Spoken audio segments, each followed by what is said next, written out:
The consequences of one's own actions are coming in thick, fast, hot and heavy these days, aren't they?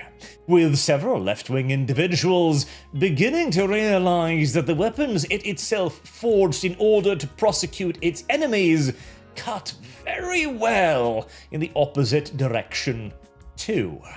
With not only just the talking heads, but major mainline personalities like Jimmy Kimmel not even being immune, but actually apparently being even more vulnerable. And this was an absolute demonstration of power from the right here. This isn't just getting some random writing heinous shits on Facebook fired. This is a major mainstream personality let go like that. And all of the defenders for him, who are now trying to hold him up as a martyr, are being laughed off, largely with, again, the very self-same tools that the left used against us. See, you've prepared us very well with arguments against anything you might bring up. As Jon Stewart goes, well, you know, we have a little thing called the First Amendment in America. Oh, thank you for bringing that up, Jon Stewart. It turns out there's a left-wing meme for that.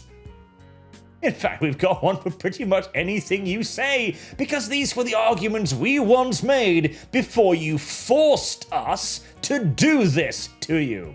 The First Amendment, it doesn't shield you from criticism or consequences. If you're yelled at or boycotted, have your show cancelled or get banned from the internet community, your free speech rights aren't being violated, John. It's just that the people listening think you're an asshole and are showing you the door, John. Suck it.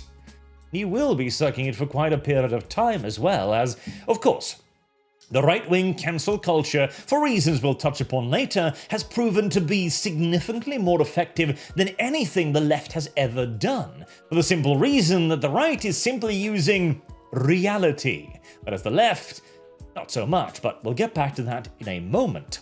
One of the other big scalps, however, is Destiny's apparent demonetization on YouTube, and I personally believe this is the right way to go. This is a good middle-of-the-road solution, in my opinion. I don't want these people necessarily thrown in jail for alleged violations when they thought they were protected by all the powers that be, etc., and I think it would make martyrs out of them. What should happen is that their incentive should be taken away. You want your free speech rights? Okay, you can say whatever you want, but nobody has to platform you. Social media doesn't have to pay you. As you've said before, companies need to make the decisions that are best for their own brands, and if that means disavowing the entirety of the left-wing's talking heads, perfectly fine. I don't even want him to be perma-banned, I simply want him to have every video, every live stream he ever makes be demonetized. No super chats, no income from anywhere. And we'll see how long he keeps it up. Hasan is another example, as he's had a major crash out on Twitter. Every corporation is instantly folding to admin even as over an utterly inoffensive joke. The admin doesn't like liberals, need to wake up. We have to fight back against these wealthy assholes. Says the millionaire. $8 million net worth last year. I think the wealthy asshole here is worried that somebody is coming for his monetization. Again, I guarantee you, you take away these people monetization, the majority of them will simply disappear within a year or so, tops. And now, the more interesting thing here also, of course, is the entire reason of why this is happening. And again, the sheer panic on display here. The liberals need to protect me now. I'm under threat. How novel. One of the arguments you will be seeing a lot in the next few days is something along the lines of what Jonathan Pye has said here. That's the argument, is it? The opposing team does something you believe is categorically wrong and goes against everything you believe in, so the correct response is to copy them? The idea here is that we are betraying our principles. Well, as I did a video on just a few days ago, our principles are not your shield.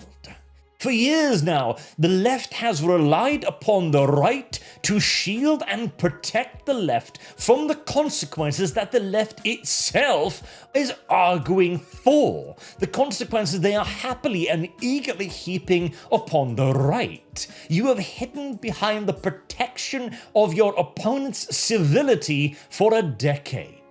And this idea that it also just suddenly happened. Oh, all of a sudden now the right-wingers are cancelling us. Those evil bastards. I'll never let them talk about free speech ever again. This didn't happen overnight. The right has been dragged to this position, kicking and screaming every step of the way for a decade. We have made every argument. We started out with, listen, okay, you can't do this, it's immoral. That had no effect. They'd redefined morality. We moved on to, okay, but listen here. Let me put it like this. Imagine if the roles are reversed. You are now forging weapons to use against your enemy. One day you will fall out of power. You will lose your position of privilege, at which point all of your enemies that you have hounded, beaten, and mistreated will pick up the cudgel you crafted and beat you over the head with it, mercilessly. And the left simply said yet again, oh, we'll never lose power. We will reign forever. Our 1,000-year Reich really will be permanent. And much like its political predecessor, it lasted about 10 years. And now it finds itself surrounded by enemies who are no longer making the argument other than, okay, fine. You won't listen? We will demonstrate then. And the reason why the right has been so incredibly much more effective at cancel culture than the left comes basically down to truth and reality and intent.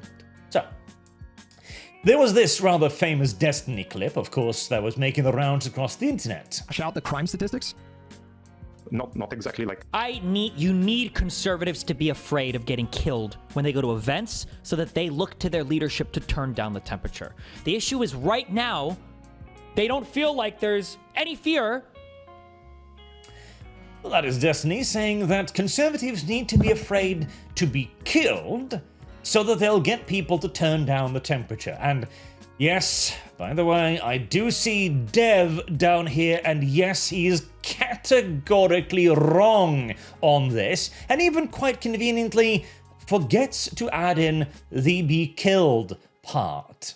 And he says it was because he was running out of space, but that is not an irrelevant detail by any stretch of the imagination, as what you have here in essence is two people extrapolating Destiny's meaning, as Destiny doesn't outright say conservatives need to be killed to get them afraid. He simply says they need to be afraid of getting killed.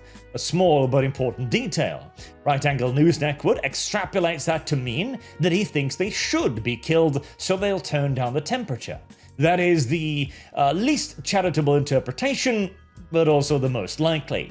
Dev is extrapolating in the opposite direction, the most charitable interpretation. Conservatives need to be afraid to go to events, so they will look to leadership to turn down the temperature. Which, again, I think is the least likely of the two explanations here. And again, omitting the to be killed part? Dev, come on, dude. You know better than that, at least. As what Destiny does say here is indeed that they need to be afraid of being murdered, so that, in his opinion, there will be two consequences, two possible outcomes. One, you surrender out of fear and call upon your leaders to not do anything in retaliation for a murder, or you are killed. Okay. That's an ultimatum. That is the temperature as high as it can conceivably go, and to it, the right has simply said, well, if those are our only options, we choose, C. You be afraid instead. And that was only ever that was the only choice remaining at this point. Which then leads us, of course, to this entire thing. David Pakman, it's time to acknowledge that cancel culture is primarily a right-wing thing, and he is partially correct, in that the right wing is far better at it and will always be far better at it so long as the current political situation continues. Why is that? Well, it's very simple.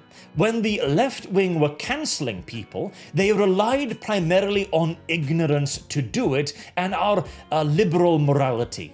Initially, they would point at a person and go, "He's a racist. Fire him. He's a bad person." And that was enough. In 2014, 12, 13, an employer was like, "Oh my God, a racist. We can't have that," and fire him. Because they believed the accusation and a racist was just about the worst thing imaginable. But then the definition got weaker and weaker. People started doubting it more and more. They went, "That's not racist. What the hell are you on about?" So they needed to start redefining the word. Until we arrive at today, where this is a fantastic example. How to be an anti-racist. Right, well, the classical liberal definition that most of us subscribe to was simply to be colorblind.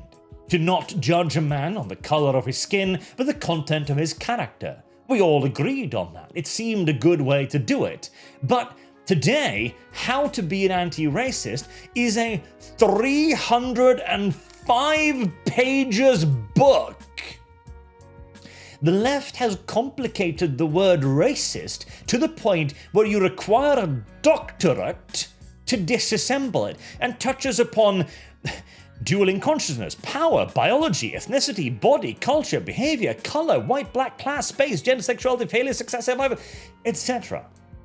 Whereas, what is right-wing cancel culture? It is looking at something like this and saying, "Is this acceptable behavior?" And having everyone go, "No, that's fucking disgusting." It is pointing at this and go, "Is this acceptable behavior?" No, it's not. It's pointing at shit like this and go, "Is this okay?" To which everyone clamors universally, "No." That is the simple difference. One requires, like a left-wing versus a right-wing meme, one requires an hour of context for you to buy into a dozen different definitions of words, terms, power, privilege, blah, blah, blah. The right simply goes, "We would like the left to behave like fucking human beings." That's all. Which is why you get shit like this. The entire Destiny argument, "Oh, the right needs to turn down the temperature." The right has been trying to turn down the temperature consistently. It has been cucking to the left constantly. The temperature was at 0 when you started this, and it kept rising and rising and rising until this is now a left-wing meme. Little rice outlet up there, age rapist, fascist pal murdered by racists. Does the right need to turn down the temperature if this is your baseline? No. No, it fucking doesn't, and no, it's not fucking going to. The right has now realized that there exists an alternative.